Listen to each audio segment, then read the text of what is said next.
Welcome fellow Protoss, my name is Alchrist, and allow me to introduce your newest agent, the energetic Mei Lin. Mei Lin is a striker passion combatant. She specializes in single target damage and breaking enemy tenacity. She is capable of implanting passion weakness on enemies to ensure no one escapes her clutches. She also debuffs enemies and deals extra damage while they're in the break state. First, let's take a look at her deck. She has 2 basic attack and 1 basic shield card. Her gimmick card is Flame Dragon's Jewel, which is a 1 cost upgrade. It has initiation, so it will always be in your opening hand. Once used, it will increase her attack card damage by 20% and implants 1 passion weakness to the target, which allows any passion card to hit as weakness bonus, making it easier to lower their tenacity bar and putting them into the break status, also known as the enemies being ravaged. This effect can stack if it hits multiple times, and each stack will increase the duration by 1 turn. This is an amazing card both offensively and in utility. Her unique cards are Rising Dragon Spire, which is a 1 cost attack card. It deals 100% damage and gives 2 stacks of Ember. If you use a passion card before this one, it will hit twice. When a target has Ember, they will take increased damage when they enter or take damage in the break status. Each stack of Ember will increase the amount of damage they take, and this can be stacked up to 5 times. However, all stacks will be removed once it triggers. Unity of Attack and Defense is a 0 cost skill card. It draws 2 of her basic attacks and reduces their cost by 1. For how simple this card is, it is fantastic and borderline can be broken. Spirit of Aramata is a 1 cost skill card. After using this card, all of Mei Lin's cards will have increased 20% damage for the turn. This card also has Retain, so you can hold on to it until you need it. And lastly, Flame Dragon Sovereignty, which is a 2 cost attack card. This card deals 300% damage and won't consume Ember stacks if it triggers its effects. And with weakness attack, this card will always hit the enemy's weak point. Her ego skill is Heavenly Flame Dragon, which costs 6 ego points. For her next 4 basic attacks, they will hit an extra time. At first glance, this seems underwhelming for its high cost, but it adds up to a lot of damage. Plus timing it isn't strict, as it will last until you use them up. When deploying Mei Lin, her playstyle revolves around striking with multiple low cost basic attacks to put enemies into break, before usually landing with the last heavy hitter. To support this, Flame Dragon's Jewel will always be in your opening hand to be able to apply passion weakness to enemies. She will benefit from at least 1 other passion combatant in her party to trigger some of her effects, as well as taking advantage of the passion weakness. Advanced play will revolve around team building for the most efficient weak point targeting. Build up Ember stacks on the target while also lining up your big attack to break their tenacity to make full use of the Ember stacks for maximum damage. Take note of any non-passion cards you play, as poor sequencing can accidentally deactivate any of her combo card effects. If you can get the right build in Mei Lin, she can do some insane stuff like this.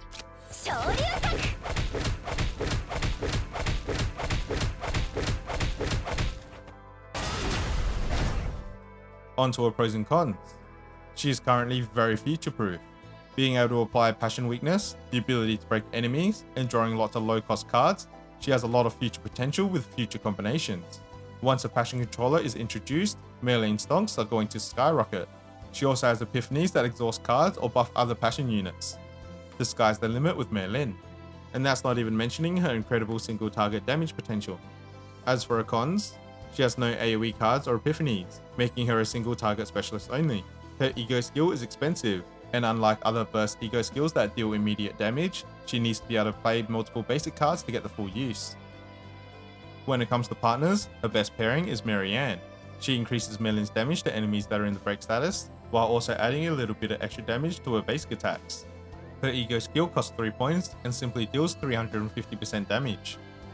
You can also use Priscilla from the Battle Pass, increasing Mei Lin's HP and damage by 8% and bonus damage when they're in the break state. Her ego skill costs 2 points and deals 250% damage. Its effect is kinda useless on Mei Lin because she applies her own passion weakness, so this is essentially a much weaker version of Marianne for Mei Lin. For 4-star, you can use Lillian. She buffs cards that cost 1 or less, and grants further attack card damage if Mei Lin uses a skill card. Her ego skill costs 3 points and deals 100% damage to all enemies, and draws 1 of Mei Lin's cards that cost 1 or less. Otherwise, you got Douglas, increasing attack by 8% and damage by 8% for the first turn. His ego skill costs 2 points and deals 120% damage to all enemies. When it comes to teams, she works best with other passion combatants. Veronica is a great pairing. She works as a sub DPS, and she has a lot of draw cards in a kit to cycle Mei Lin's cards. Selena is also a great pairing as a sub DPS. She can mark for extra damage, and she has 0 cost cards that doesn't take away from Mei Lin. Lucas also has card draw in his kit and can deal AoE damage while Mei Lin focuses on single target. Owen can provide some shields as well as other utility like applying Vuln to targets. Rei can also be a great addition as she can buff basic attack cards. When it comes to memory fragments, it's best to use 3 different 2-piece sets for her: Black Wing for attack, Executioner's Tools for the crit damage, and Seth Scarabs to increase her basic attack card damage. For her main stats, get crit percent on her 4th slot, attack or passion damage on her 5th slot, and attack on her 6th slot. Her substats are as follows: attack percent, attack, crit rate, and crit damage. You need 1000 attack to reach Mei Lin's potential breakpoint. After that, you can focus on crit values and passion damage. I will now go over 3 examples of team setups. The first one is Fists of Passion, utilizing passion characters to their fullest, using Selena and Veronica as our passion partners. There are alternatives to this build using any controller like Mika that can definitely work as well. This follows her base build, and we definitely want to remove that shield card from Mei Lin. The most important card in Epiphany in this setup is Rising Dragon Spire that costs 2 and deals an extra hit for each passion card used in the turn. This is a crazy attack card that has no limit to its scale.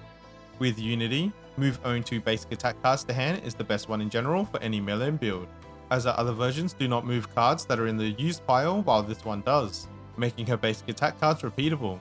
The only other alternative worth considering is the upgrade that creates 2 basic attacks in the deck. Not as good, but it still works. Spirit of Aramata and Flame Duel can be anything suitable as they're just general buffs. We won't be using Flame Dragon Sovereignty at all, so you can definitely remove it from the deck if you can. For common cards, I'm a big fan of Sacred Strike. It deals damage and removes 2 tenacity bars from the enemy. This will generally break an enemy, recovering its point cost. Pulverized is expensive and not highly recommended, but it is there if you can afford the 2 cost. Belligerence is a nice draw 2 when set up in the right condition, and Energy Barrier is a free action point.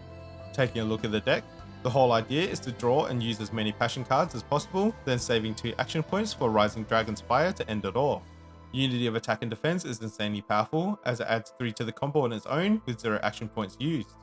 Selena has 0 cost cards that can add to the combo for free, plus the 0 cost drone bombing also scales damage based on playing more passion cards. Veronica is best at drawing more cards. Always make sure you have at least 2 action points to end the combo. This build will vary in 3 to 10 hits a turn. However, this build can go more insane the more unity of attack and defense cards you can copy into a kit. Each copy will just keep adding 3 more hits. As I mentioned before, there are alternatives to this build using any controller. Mika is the most consistent as we all love the AP generator. But the main thing is to have common cards like Gear Bag, Attack and Rally to redraw your deck every round. So while their cards don't add to the hit tally, they will draw into other passion cards. If your controller can add damage to the Dragon Spire's attack, that is huge as well, as hitting 5 times at 150% damage is the same as hitting 4 times at 200% damage. So this card's damage can double dip in both increasing its card damage as well as increasing the amount of hits. This is why once a passion controller is introduced, Mei Lin is going to pop off. While this is definitely a best build that basically has no ceiling and very little ramp, for fun, let's take a look at other ways to use her. My next build is Fist of Pain, which is focused on amping her basic attacks, using Veronica again as utility DPS and card draw, and Rei who has basic attack buffs. The rest of her build is the same, with emphasis on basic attack epiphanies.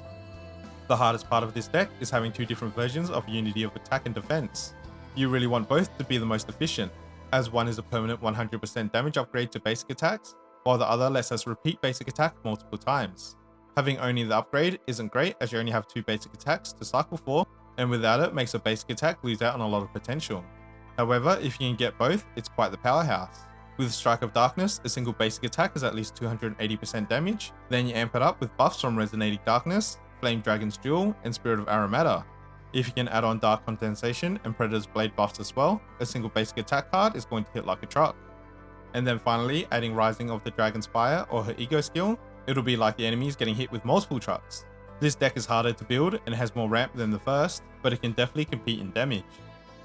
The third build I want to showcase is not the best and won't compete with the other 2, as it puts Mei Lin into a sub DPS role and focuses on Ember stacking.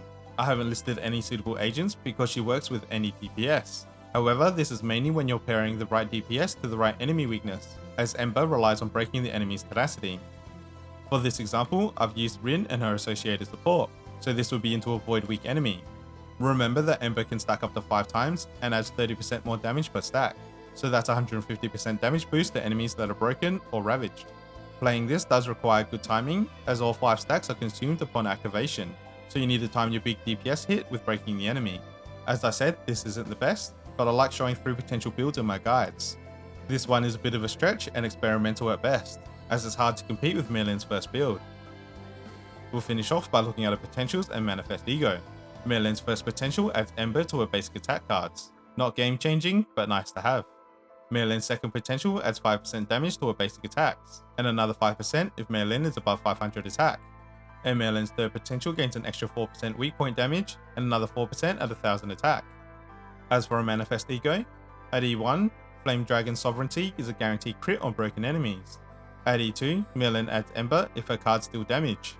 At E3, her Ego skill now extends to her next 6 basic attacks. At E4, if Mei Lin breaks an enemy, she'll gain a buff that amps her card damage, and further damage against broken targets.